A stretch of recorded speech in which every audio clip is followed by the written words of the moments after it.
तो वीडियो की शुरू में ही ये डायलॉग्स। बहुत साल पहले किसी ने मुझसे कहा था पड़ोस में रहते हैं, गोदी भर का जरूर लगा लो, बिगाड़ लो जो बिगाड़ सकते हो। सीन में पाकिस्तान का झंडा, कुछ ऐसा रेफरेंसेस और डायरेक्टर का नाम, इससे हमें पता चलता है कि ये फिल्म किसी ट्रू इवेंट से बेस्ड है और हमें याद दिलाती है उस कहानियों की जो ना कभी दिखाई जाती है और ना कभी पूरी तरह से सुनाई गई है, ना किसी न्यूज चैनल पे और ना किसी अवार्ड शोज पे। बस एक कॉन्फिडेंशियल फाइल बन के रह गई है किसी मिलिट्री शेल्फ में। लेकिन अब वो फाइल खुलने वाली है रणवीर सिंह की नई फिल्म धुरंधर के जरिए। ट्रेलर जितना ही सिनेमेटिक है, उसके पीछे की कहानी और भी ज्यादा ग्रिटी, इंटेंस, रॉ और इमोशनल है। तो आज की वीडियो में हम बात करने वाले हैं कि ऐसी मिशन की, एक ऐसी सोल्जर के बारे में जिसको इंडिया असली जेम्स बॉन्ड के नाम से जानता है। एक अंडरकवर ऑपरेशन जिसका मिशन था पाकिस्तान में घुस के टेरर नेटवर्क को पूरी तोड़ना। ये सब प्लॉट्स कुछ सिमिलर लग रहा है ना, बहुत सारी फिल्मों में भी हम देखे ये सब चीजें। तो ये फिल्म बॉलीवुड की उस सारी फिल्मों से कैसे अलग बनेगी, वेल ये तो हम और आप अभी तो डिसाइड नहीं कर सकते। लेकिन फर्स्ट लुक धुरंधर का जितना इंटेंस दिखाया गया है, उसी हिसाब से हम प्रेडिक्ट कर सकते हैं कि सिनेमा कितना ज्यादा ब्लॉकबस्टर होने वाली है। तो आज हम धुरंधर फिल्म की असली रियल कहानी के बारे में बात करते हैं। अगर आप जानेंगे तो फिल्म के लिए आप ज्यादा एक्साइटेड होने वाले हैं। तो एक अंडरकवर स्पाई जिसका नाम था मोहित शर्मा, तो ये नाम नोट कर लीजिएगा क्योंकि ये मेजर रोल प्ले करने वाले आगे की वीडियो में। और उस नाम के पीछे छुपी एक ऐसी कहानी जो सिर्फ भारत नहीं बल्कि पूरे साउथ एशिया को हिला के रख देता है। तो उससे पहले हम जान लेते हैं कुछ इंपॉर्टेंट चीजें जो आपको वीडियो में आगे हेल्प करेगी पूरा वीडियो समझने में। लेकिन उससे पहले चैनल को सब्सक्राइब कर लेना क्योंकि मैं आपके लिए ऐसी वीडियो लाता रहूंगा। किसी ने मुझसे कहा था पड़ोस में रहते हैं, गोदी भर का जोर लगा लो, बिगाड़ लो जो बिगाड़ सकते हो।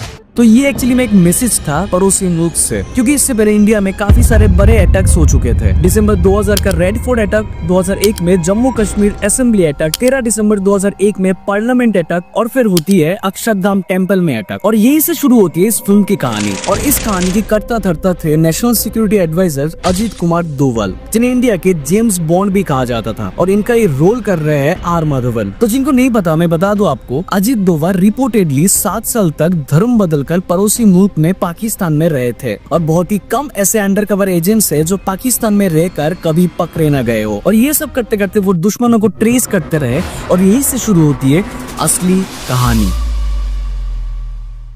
तो इस फिल्म की कास्टिंग की बात करें तो मेकर्स ने बहुत ही सोच समझकर कास्टिंग डिजाइन किया है। जैसे Sanjay Dutt as police cop और विकास जैसे सारा अर्जुन जो बस 20 साल का है, जो कि हाईएस्ट पेड चाइल्ड एक्टर रह चुकी है। PS2 में ऐश्वर्या राय की चाइल्डहुड रोल उन्होंने ही प्ले किया था। अब एक 20 साल की लड़की के साथ रणवीर सिंह की केमिस्ट्री कैसे लगेगी, ये तो मेकर्स की जिम्मेदारी है। क्योंकि जो वीडियो रिलीज किया गया है, हर एक कैरेक्टर्स अलग लगते हैं। इनमें से कई एक्टर्स को एक ही इंस्टेंस में पहचानना मुश्किल है। जैसे अर्जुन रामपाल, इनके कैरेक्टर इंस्पायर्ड है अबू सबर से, जो कि एक टॉप हिजाबुल कमांडर थे। लॉजिस्टिक प्लानिंग और फायर आर्म्स में डीपली इन्वॉल्व थे वो। और उनमें से एक और था अबू तुरारा, जो कि सीनियर हिजबुल मुजाहिदीन रिक्रूटर थे। मेनली जवान बच्चों को रिक्रूट करते थे और इंडियन आर्मी पे अटैक्स का प्लान करने के लिए जाना जाता था वो। और इस कैरेक्टर से इंस्पायर होकर फिल्म में कास्ट किया गया है अक्षय खन्ना को। तो तुरारा और सफदर, इन दोनों इंडिया के बढ़ते हुए टेरर नेटवर्क के सबसे बड़े हिस्से थे। 1998 के बाद जितने भी बड़े टेरर अटैक्स हुए थे, उनमें दोनों का मेजर रोल था। और इसी वजह से कहानी में आता है इंडिया के जेम्स बॉन्ड अजीत डोभाल। लेकिन तब तक उनकी आइडेंटिटी पब्लिक हो चुकी थी, तो वो खुद मिशन हैंडल नहीं कर सकते थे। तो उन्होंने रिक्रूट किया एक नए सोल्जर इफ्तिकार भट्ट नाम का अंडरकवर एजेंट, जिनका असली नाम था मेजर मोहित शर्मा, जिसका नाम हमने वीडियो शुरू होने से पहले ही कहा था। तो यही है बेसिकली फिल्म की सेंट्रल कैरेक्टर, जिनका रोल खुद रणवीर सिंह प्ले कर रहे हैं।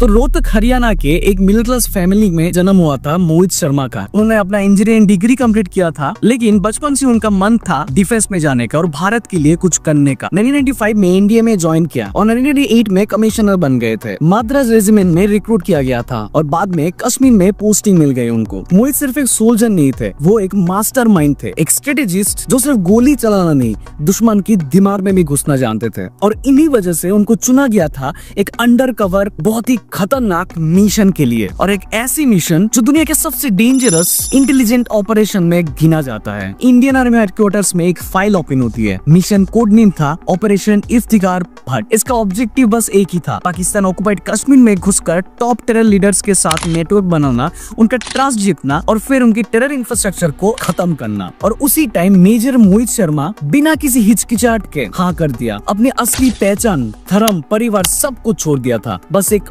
ऑपरेशन के लिए जिसमें उनका जान भी जा सकता था। वो कश्मीर में गए, अपना नया रूप बनाया, अपना नाम बनाया इफ्तिकार भट्ट, जो कि कश्मीरी मुस्लिम यूथ है जिसका परिवार बहुत ही बेरहमी से इंडियन आर्मी के हाथों बर्बाद हो गया था। उन्होंने उर्दू सीखी, कुरान पढ़ा, जिहादी आइडियोलॉजी समझा, अपनी सोच, बोली, बॉडी लैंग्वेज सब कुछ चेंज किया था। कश्मीर के अंदर मोहित ने दोस्ती बनाई दो मोस्ट वांटेड टेररिस्ट के साथ, अबू तोरारा जो कि हिजबुल का सीनियर रिक्रूटर था और अबू सब्जाट जो कि फायर आर्म्स और लॉजिस्टिक एक्सपर्ट थे। ये दोनों बहला फुसला कर कश्मीर के जवान बच्चों को रिक्रूट करते थे उनकी कैंपिंग ज्वाइन करने के लिए। मोहित ने उनकी लैंग्वेज बोली, उनके साथ आइडियोलॉजी में इंटरेस्ट दिखाया, उनके साथ मिशन प्लान किया था, इंडियन आर्मी के फेक मैप्स दिए, झूठी इंटेलिजेंस दिए और धीरे धीरे उनका ट्रस्ट जीत लिया था। मिशन था बस एक ही, उनका कॉन्फिडेंस तोड़ना और उनकी जड़ से सफाई कर देना।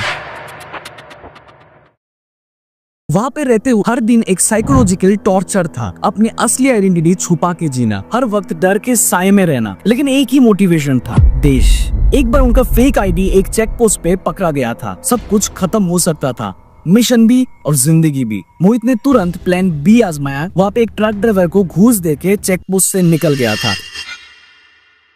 एक सुबह जब सब मिलके चाय पी रहा था तो सब्जन ने उनसे पूछा, तुम हम में से हो या फिर उनमें से? तब मोहित ने अपने AK-47 नीचे रखी और बोला, अगर भरोसा नहीं है तो अभी के अभी मार दो हमें, क्योंकि मुझे मरने से डर नहीं लगता, धोखा देने से लगता है। ये सुनकर सब्जर कंफ्यूज हो गए थे। उनके पास एक ऐसी बात थी जो मोहित के राज को खोल सकता था, और इससे पहले कि वो कुछ करे मोहित ने अपनी पिस्तौल निकाली और गोलियां चला दी। एक गोली सब्जर के सिर में और दो गोली अबू तोरारा की छाती पे। दोनों कमांडर मारे गए।